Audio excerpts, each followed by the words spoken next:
Okay, just a quick disclaimer before I get into the rest of the video. I apologize for the inactivity. I promise I'm working on other videos. Just give me some time, okay? Anyway, instead of working on more videos, I've been playing a lot of single-player games recently, and one that particularly caught my attention as someone who thoroughly enjoyed games like Chop Goblins and Home Safety Hotline was Creature Kitchen. On the surface, the atmosphere of Creature Kitchen unnerves you, especially if you're someone like me, who despises horror. And at a first glance, it genuinely feels like horror. Distant storms allow cracks of thunder to ignite the night sky. Rustling in the woods makes it clear you aren't alone, and strange happenings begin as soon as you spawn in. But what I found under the off-putting surface of this game was a cozy and charming experience, which brought together two things I hold very dear to my heart: cooking for loved ones and the occult. More specifically, cryptozoology. So today I'm not only offering you a playthrough of the game, but an explanation for every cryptozoological creature in Creature Kitchen, or at the very least what I believe inspired some of the designs of the animals that we meet throughout the night. Starting off, you're spawned into a forest and meant to follow a strange blue light. Now, if we decide to really look into all these creatures, this could be a friar's lantern, or as it's more commonly known, a will-o-wisp. Will-o-wisps often take the form of small lights in swamps or forests, and are thought to be the souls of travelers who met their end. Their purpose for appearing depends on retelling, but most often these spirits attempt to lead a traveler off course, or back onto the path they wandered from. And as we begin our journey, the aptness of this description becomes immediately apparent. Through the woods, the spirit leads you to a derelict house, the yard overgrown and cobwebs covering both the inside and outside. Taking a moment to explore the yard prior to opening the house, several things stand out. Chiefly among them, a table and a chair with strange symbols sit on the eastern side of the yard opposite to a small shed. It doesn't appear we can do anything with these yet. So, having exhausted all of the options in the yard, I think it's time that we go inside. Hi there.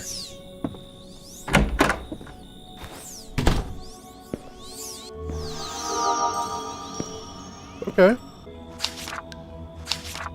Wants nothing. This is an example. Take a photo of a creature to learn what meals they want. Feed each creature a handful of different meals to become friends. When you've earned 3 hearts, you'll be gifted a key. Alright.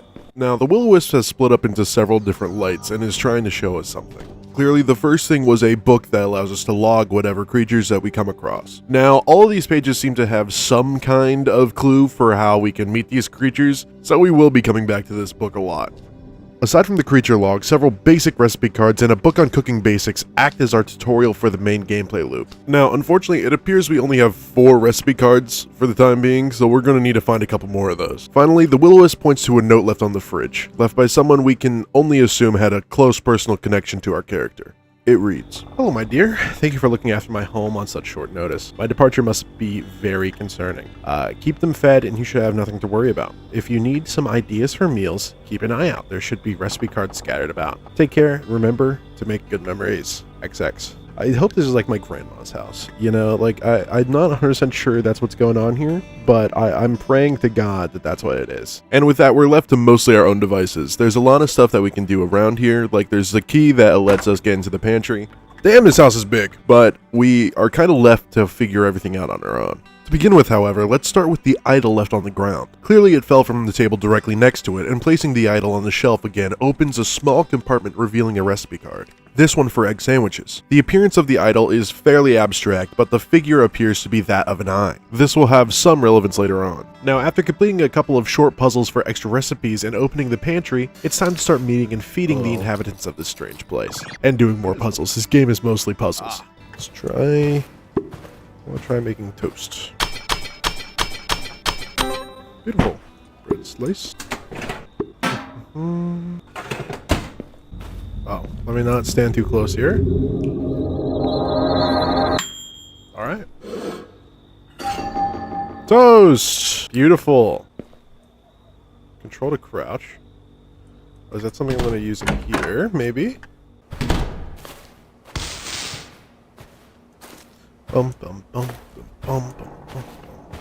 This is not very relaxing, I gotta say.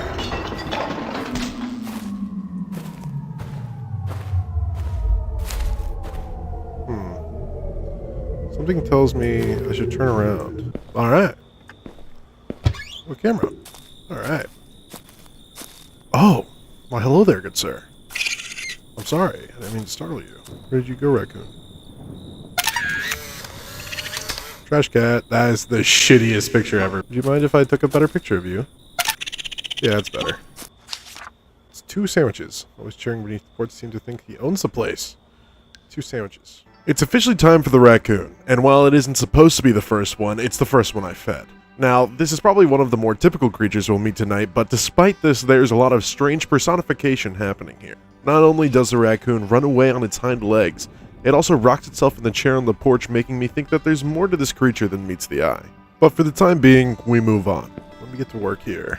At least that's what I would have said if I wasn't stupid. Unfortunately, the refrigerator I need isn't open yet, and it genuinely takes me almost 20 minutes to figure it out. I wish I was joking. Thankfully, after feeding the significantly more normal crow, we're back on track.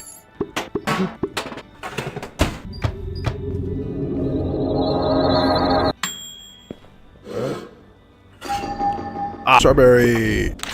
Sugar. Okay. I think I'm doing it.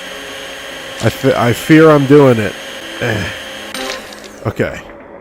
You know, I actually was a lot more afraid of that than I probably should be. Then we have jam.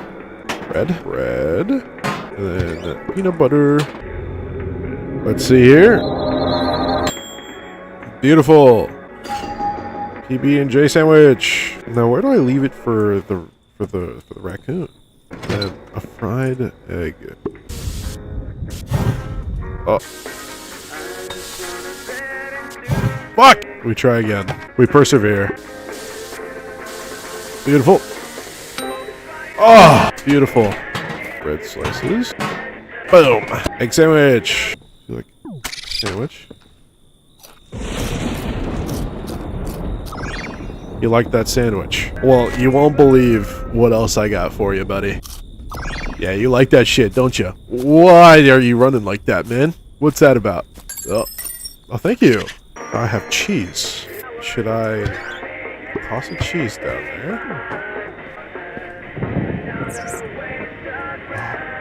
Boom. Purred. Now, the mice are interesting. They aren't necessarily spooky or threatening in a way, aside from their name being them, which, to be fair, is a little ominous. Instead, it's after we feed them that their more supernatural side shines through. What's 3 snacks with cheese? Okay. Cheese sauce. Yeah, okay. Cheese. Milk. Beautiful! You gotta stop me. Yes, idiot.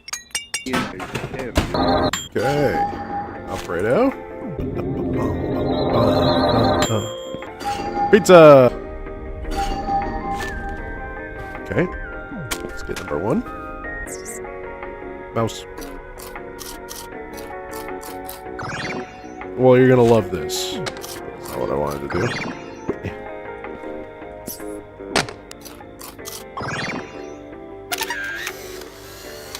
Bird. The journal entry is interesting. Not only are the mice unnaturally large, the book goes out of its way to tell us that they aren't mice, with drawings on the side pointing to a possibly more celestial origin. And unfortunately for our protagonist, who hopes only 2 mice live in their walls, by taking pictures of the mice individually, you can see that they are all individually named, making 5 individual not mice. Thank you, buddy. After feeding the mice, we are presented with a heart key, which opens into a quaint, fully furnished bedroom filled with boxes. Aww. But before we can explore more, a knock can be heard at the door. Who's there? Hi, buddy. Welcome in. This is Pants, and he's very important later on, so we'll skip him for now. Back to that room, though. There's 2 main puzzles. The tree puzzle, which is frankly very simple, as the answer is the symbol on the bottom. But the second puzzle is much more fun. Using the paper on the desk, you must match the weather symbols to the order in which they appear on the paper. Both of these puzzles awarding you with apples, blueberries, and the recipes for their pies, which is actually pretty helpful for fulfilling the requests of the creature in this room. First, we have to find them, though. Best not to move the boxes. Okay. I promise I'm trying to put it back. I beg of you, do not be upset. I promise I'm trying to fix it. I'm just trying to figure out what you are. Do I need to move more boxes? But I feel bad when I do that. Oh. Hi. Jake. Hi. Jake is a very interesting little fellow, as he seems to be designed based on the Baba Yaga house, a mobile home able to move with the help of its giant chicken-like feet. Jake is on the smaller side though, and tends to hide among the boxes which make up his body. To gain his trust, we have to make him 3 different kinds of desserts. For now, we can only do 2, so we'll come back to him soon. Alright, buddy. Hopefully the last one. Oh, not a fan. Okay. He probably wants the ice cream. Let's see what we can do with the demon in here. Goober. Hi, Goober. The demon in the pantry is frankly one of the scariest things to me when I was just starting to play the game, but his jump scare only becomes more charismatic as the night goes on. Again though, he's more important to my thesis than in gameplay currently, so we'll talk about him more later. It's important to say though, I don't believe he's actually a demon. Maybe instead a poltergeist or some kind of spirit that can manipulate the world around them. 3 tastes of Italy. Alright, Goober. And steak, salt.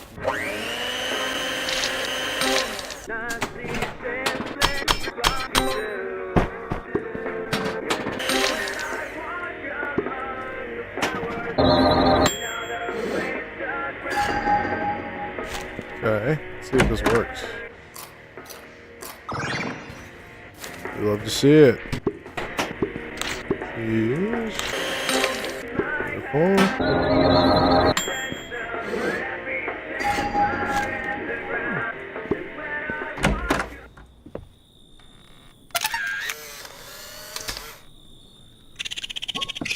Good ass photo.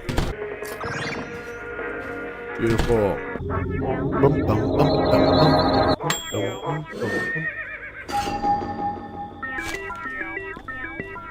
Okay. Beautiful. Oh. Thank you. I think it's important to say now that the heavy horror-inspired atmosphere that characterized the beginning hour or so of the game has totally lifted, replaced with the cozy vibe that was described through the trailers and reviews I saw of the game. Much of this I think comes from the discovery aspect of the gameplay loop, as slowly but surely the scrapbook is filled and explains away much of the strange and off-putting happenings to be nothing more than the actions of the fun creatures who inhabit this weird house. And I think it comes through in my gameplay too. As you can probably see in the beginning, I was very apprehensive, but slowly as the game went on, not only did my confidence but enjoyment in the game increase. Rose seeds. I know where you probably go. Dog toy. Ah! Well, that was the answer to that one. Oh? Hello! Hi, Gray. How are you? Let's plant some rose bushes, shall we, Gray? Shovel. Oh, I'm sorry.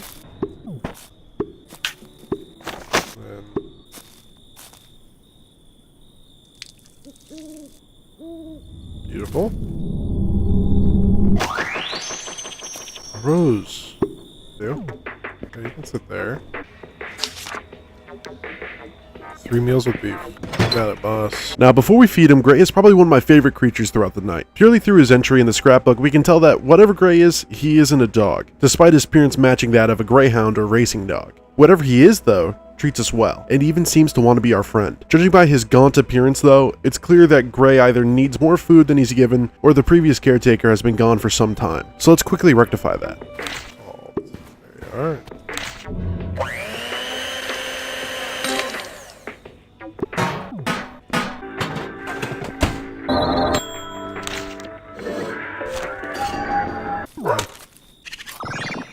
Alright. Meatloaf. Beautiful. Hey, great. Is that yummy boy? Let's go. Hello. Oh. Thank you. Oh. We're so happy he's doing laps. Let's see. Where does this one go? It isn't here. I'm just trying to figure out. The bathroom is the only puzzle room in the entire game. And by that I mean, this room is only a puzzle. Not a very difficult one, but a puzzle for sure. Opening the cabinet to the left is where we find the red bead, placing it into the contraption hidden in the shower. Looking to the left again, the bathroom cabinet has the blue bead, with the final one being hidden in the plant next to the toilet. All this so we can unlock chicken. We love to see it. But another ingredient is also unlocked in this room, the raw fish. By using the plunger in the cabinet, the fish erupts out of the toilet and into our grimy hands. Allowing us to finally interact with one of my favorite creatures in the entire game. Okay. Oh, hi. Hi, Gerald. Gerald is probably one of the most fun references throughout the entire game. being a clear callback to the Pacific tree octopus, a famous hoax from the late 90s centering around the conservation of a fictional species, which honestly deserves its own video. But until then, let's feed our boy Gerald. 4 meats of sky or sea. Okay. Let's see. Do we have any fish recipes right now? Ah, fish and chips!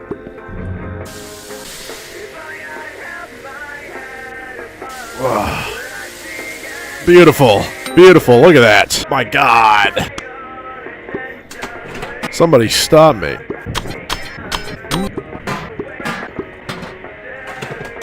Beautiful. Would egg sandwich count? No. There we go. Alright, we're gonna try egg sandwich. Might not work, but we'll see. Chicken. Now we're gonna do a little chicken noodle soup for our friend Gerald here. Ah, son of a bitch. Alright. Broth. Oh yeah, this is a puzzle I totally forgot about, but you just press the things until you get a carrot. There we go. Pie.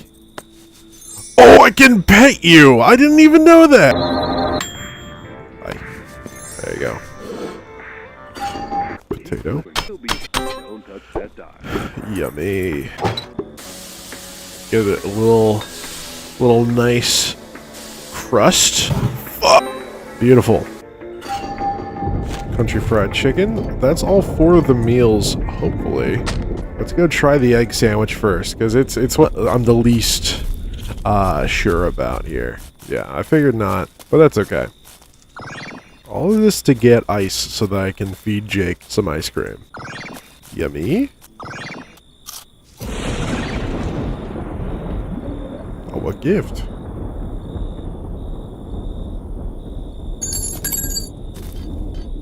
How kind. Thank you, Gregory. This isn't quite what I'm looking for. Bowls.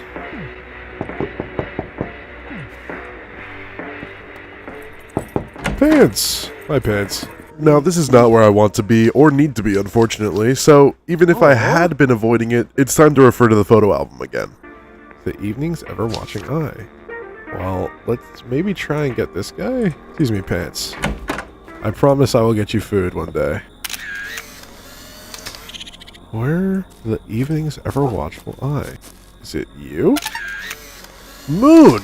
Quick footnote about the moon. It being the evening's eye is important to a theory I have later. While I won't be talking about it until the end, I still think it's important to tell you now. For the next creature, it actually took me a while to figure out who it was, so I'm just gonna cut to when I found out. Whoopsies. You there.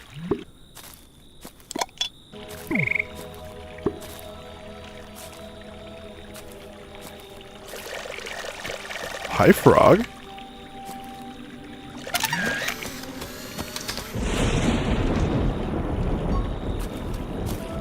Your name's Hopper? Hopper is interesting, and his reference is only visible when scaring him. Dude, he hauls fucking ass. But there's a specific cryptid whose entire identity is being a standing frog. The Loveland Frogman, a cryptid from the 1970s known from sparse sightings in and around the Loveland, Ohio region. And this cryptid has quite the cult following. It's one of the more popular ones when it comes to cryptozoology as a whole. Let's see what Hopper wants. Hopper wants 2 dishes from the yard. Mushroom stir fry. Butter, pasta. Need you. How did I miss that? That's crazy. Coming up now, ready to enter the dreamscape. It's time to chill. And for the life of me, I could not find another recipe. It took me 45 minutes. Like, I think that's pretty solid reasoning.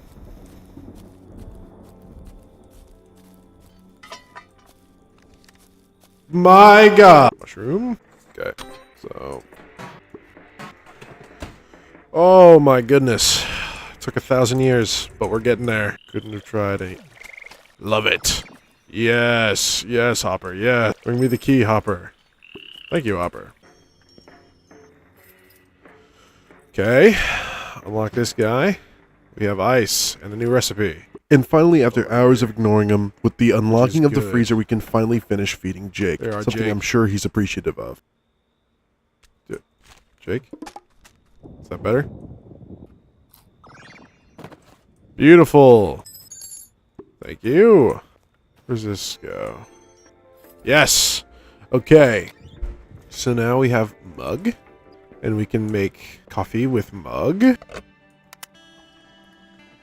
Damn, this takes a second. Jesus. Alright, and now we can go out here and put it on here. There you are. Hi. Sasquatch. Sasquatch is the clearest reference among all the creatures, while still being one of the most visually striking creatures of the whole roster. Sasquatch is a clear reference to Bigfoot or Sasquatch, a large hairy bipedal ape-like creature. The name Sasquatch was first used in 1929 in a collection of stories about wild hairy men. Yeah, it sounds about as good as you think it would. You really fucking schmoove, huh? Wants 4 breakfast items. Oaf loves the smell of fresh coffee, but seems to hate the taste. Well, don't you worry, Sasquatch. We got you. Omelets. Okay. Number 4, Sassyfoot.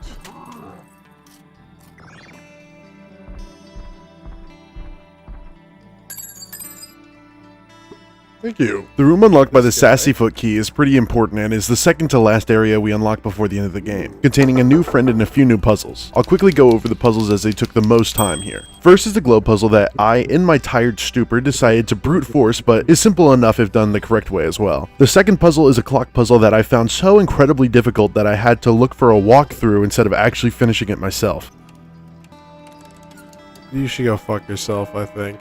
Though the clue is what you're supposed to use to solve it. But with those puzzles out of the way, it's time to introduce the Mothman, one of the most iconic cryptids to ever exist aside from Bigfoot, of course. Mothman is said to be the harbinger of catastrophe and an omen that tragedy will occur wherever it's sighted. Originally, the creature was sighted in Point Pleasant, West Virginia, but has seen much popularity since, as well as subsequent sightings in the years to follow. Design-wise, the Mothman is fairly close to its original description, except this one has a nice little scarf or shawl, something like that, and is a bit of a hopeless romantic. What's for vegetarian meals? What do we got in here that's vegetarian? Alright. Is this for me? I shower you with thanks. Your kindness shows in all you've done for us. Can you feel the dancing shadows before our gaze? Now where would this crust go? What's the other crust half?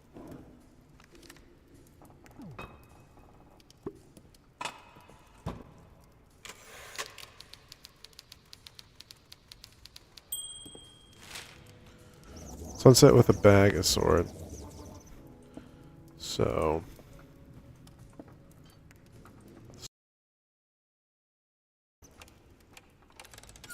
you should go fuck yourself, I think. Now, what do you do with both halves of these crests? Ah, I see.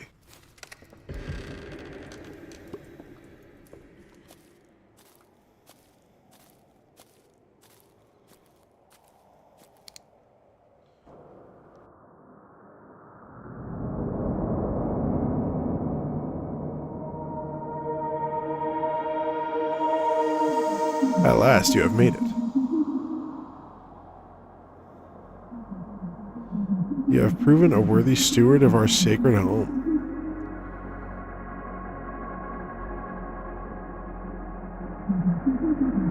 Overflowing compassion as you stand in this grove. The gathering of this chosen family awaits beyond the final meal. Remember to take care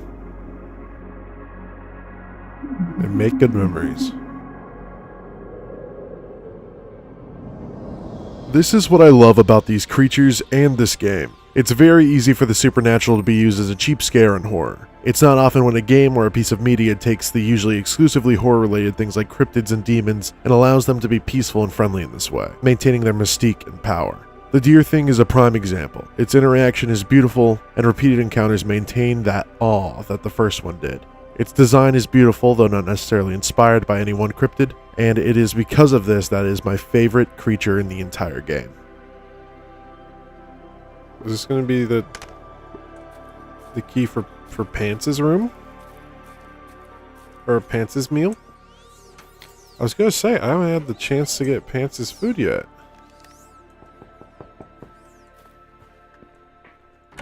Hi, buddy. Now it's time for our final friend for the game, Pants. Finally, after hours of knocking, it's his turn. Pants is a Fresno nightcrawler, the final of the fan-favorite cryptid trio. The Fresno nightcrawler was first sighted in CCTV footage dated to around 2007. The footage shows what looks like several walking white pants making their way across the frame. Similar footage to this has been found since, but ever since then, the Fresno nightcrawler has acted as an ambassador cryptid to those who know little about cryptozoology. Now let's pour Pants' cereal. Oh, cereal. Milk. There you go.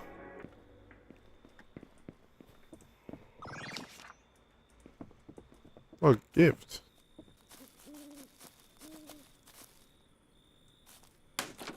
Oh.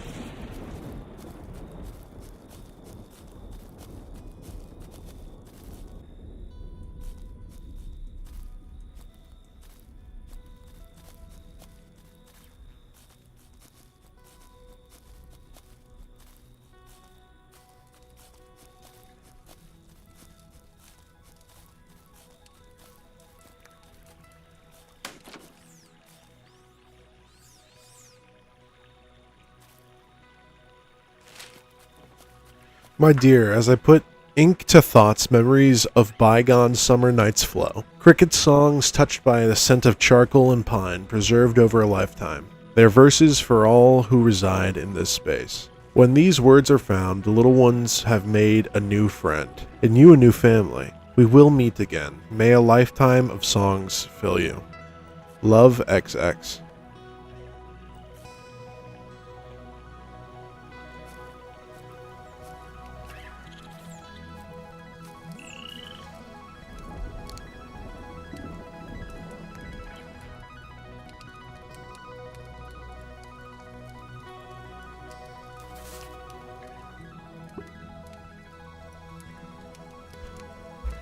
Hell yeah, man.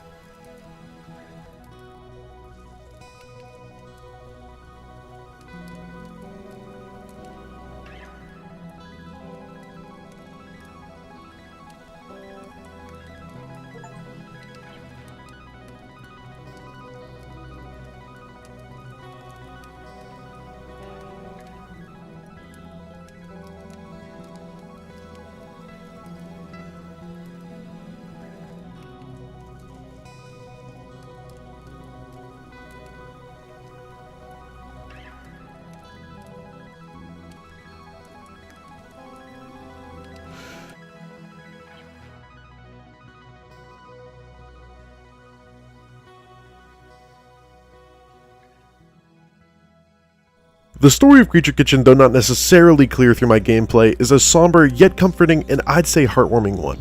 Based on our knowledge of Friar's Lanterns and their implications as spirits of lost souls, it's clear that this Friar's Lantern is the soul of the previous caretaker, with the stone at the end of the game prior to the family photo acting as the grave. It's also clear that the previous caretaker had a close personal relationship with the protagonist, possibly a familial relationship, evidenced by their constant usage of language like "my dear." That and the allusions to a previous relationship. We will see each other again. Another aspect of Friar's Lantern is their propensity to take people to places outside of time, or to lead travelers to their death. I believe in some way the previous caretaker did this, not in a malicious way like in most stories, but instead as a way to move this new caretaker into their role, in a place that they know to be safe. And I meant to say a place outside of time earlier. This house I don't believe actually exists, at the very least not in any way that we understand. If taking a picture outside of a room in the house, very different rooms can be seen. Starting with Jake's room, when taking a picture, the room shrinks significantly. A purple bed sits in the corner with a floating red rotary phone. The room is empty aside from this. From the inside looking out, the hallway turns into a black, straight-facing hallway reaching straight into darkness. The bathroom again is smaller, and in one corner the towel rack stays empty with folded towels on the floor. A bathtub can barely be seen around the door in the right corner, but the most interesting part of the room is the poem on the opposite wall to the bathtub. It reads, "An ode to the gardens. Family, love, shelter, life. Hallowed soil trade embraces with the rusted trowel. Let wanderlust whisper conjoined palates beneath astral gaze." From inside the bathroom, if taking a picture to the hallway, a dark staircase with a single candle can be seen.